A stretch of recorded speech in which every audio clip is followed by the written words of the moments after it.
सुप्रभात मेरे सारे प्यारे बच्चों। आज हम पढ़ेंगे हिंदी कक्षा 3 का पाठ 10 क्यों जीमल और कैसे केस लिया पार्ट 1।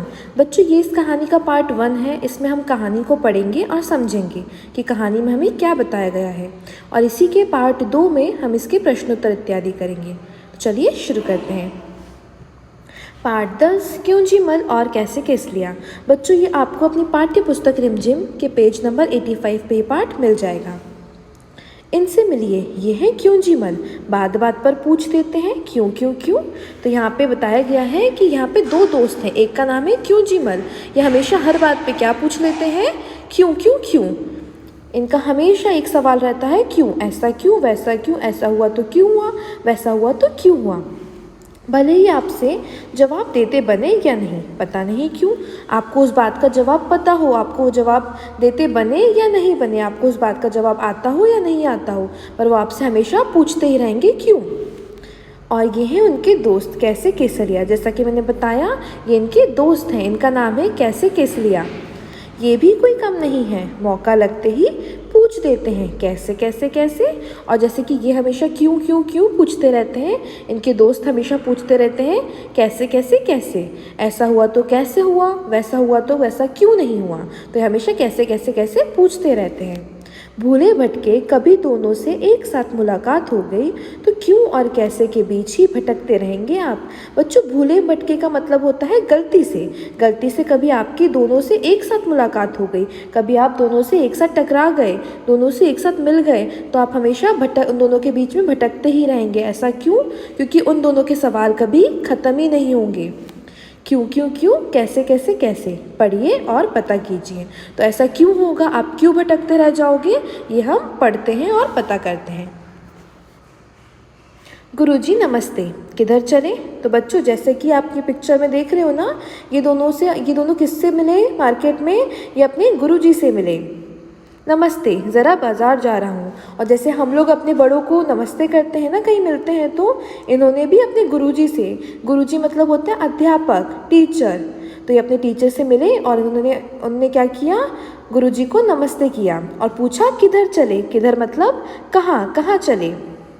नमस्ते, ज़रा बाज़ार जा रहा हूँ। और गुरुजी ने भी इन्हें नमस्ते किया और क्या बताया कि वो कहाँ जा रहे हैं, मार्केट, बाज़ार जा रहे हैं। बाज़ार क्यों क्यों क्यों। तो हमारे जो क्यों जीमल थे वो चालू हो गए कि बाज़ार क्यों जा रहे हैं आप, गेहूँ पिसवाना है इसलिए। तो गुरुजी ने जवाब दिया कि उन्हें गेहूँ पिसवाना है इसलिए बाज़ार जा रहे हैं। बाज़ार कैसे कैसे कैसे। तो जो कैसे लिया थे वो भी क्यों चुप रहने वाले थे, उनने भी तुरंत पूछ लिया बाज़ार कैसे कैसे कैसे, बाज़ार आप कैसे जा रहे हैं। साइकिल पर।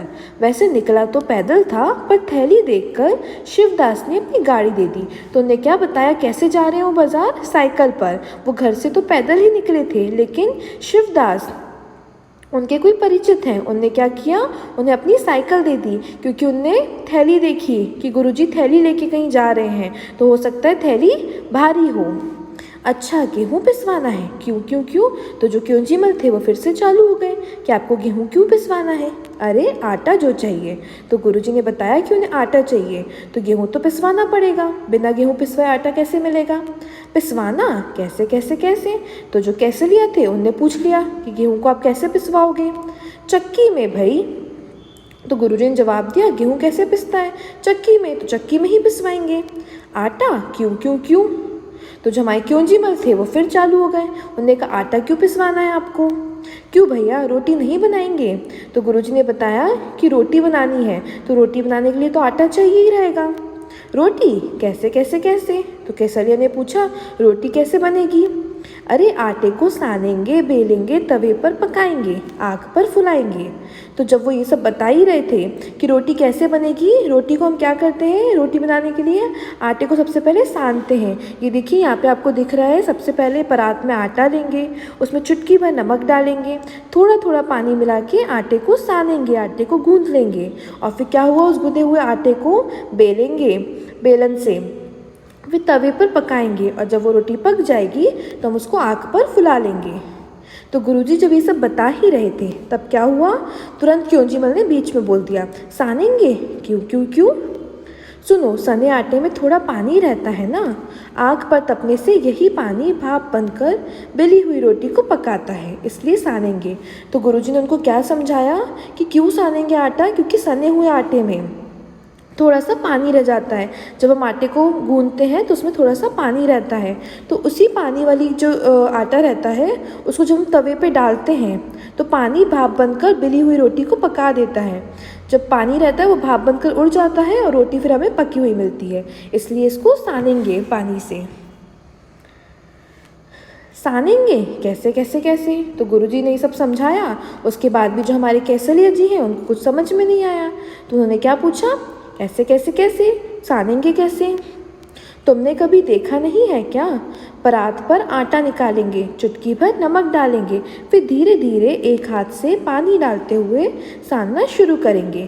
पहले पहले सारा आटा बिखरेगा, फिर उसे समेटेंगे और अच्छे से सान लेंगे, समझे। तो फिर क्या हुआ, गुरुजी को फिर से समझाना पड़ा। फिर से गुरुजी ने समझाया कि एक परात लेंगे, उसमें आटा निकालेंगे, उसमें चुटकी भर नमक डालेंगे और फिर उसे थोड़ा थोड़ा सा पानी डाल के हाथों की मदद से आटा सान लेंगे। और ये सब समझाने के बाद गुरुजी ने क्या पूछा, समझे, मतलब अब तुमको समझ में आ गया। अच्छा, परात पर क्यों क्यों क्यों, कैसे कैसे कैसे। और दोनों ने जैसी परात सुना तो वापस से दोनों चालू हो गए, क्यों क्यों क्यों, कैसे कैसे कैसे। गुरुजी, तुम लोगों की क्यों और कैसे में तो मेरी चक्की ही बंद हो जाएगी।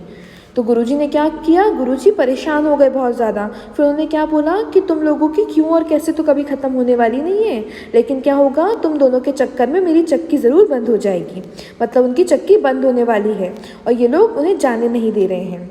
बंद हो जाएगी, क्यों क्यों क्यों, बंद हो जाएगी कैसे कैसे कैसे।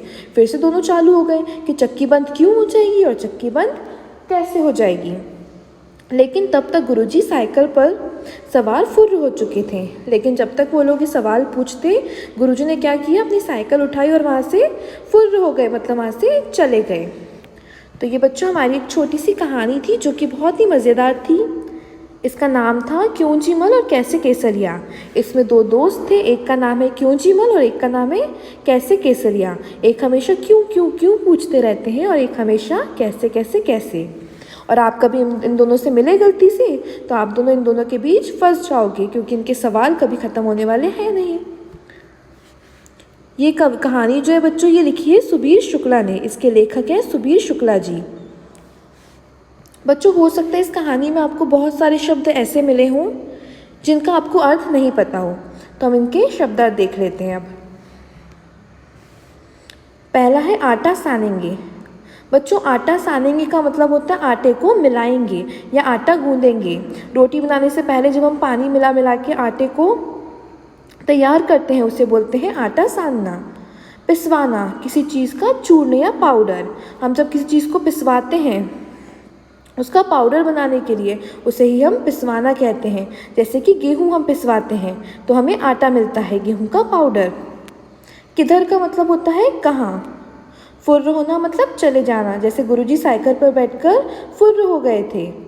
चुटकी भर मतलब थोड़ा सा, जितना हमारी चुटकी में आ जाए। समेटेंगे मतलब इकट्ठा करेंगे। चक्की मतलब पीसने की मशीन। और बिखरना मतलब फैल जाना। तो यहाँ पे हमारा जो ये पाठ है ये ख़त्म होता है।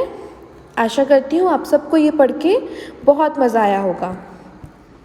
Thank you for watching.